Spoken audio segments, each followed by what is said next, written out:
So the Torah slice for today has to do with multiplicity.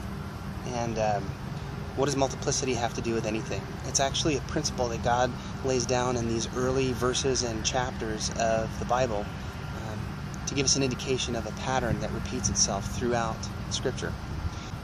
So we see that in Genesis that Adam and Eve are faced with 2 trees in the garden. It's not 3, it's not 4, it's not 10.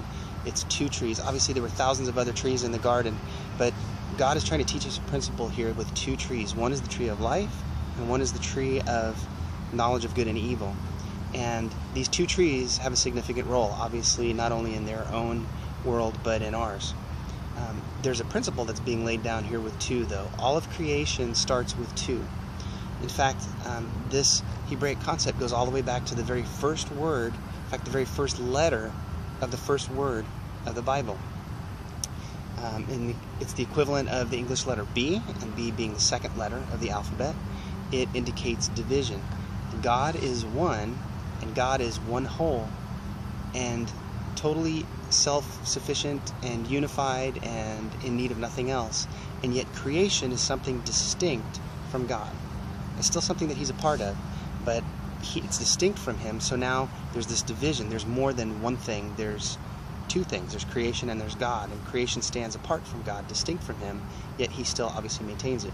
So this concept of duality starts with the very first letter of the first word of the Bible and continues in creation. Things start having 2 sides to them, up and down, light and dark, heat and cold. All these different aspects continue up to these 2 trees. Here's a choice between a tree of life and the tree of the knowledge of good and evil. So they're being faced with this decision to either accept the duality of creation or to return back to communion with the Creator. The 2 trees represent those 2 different things.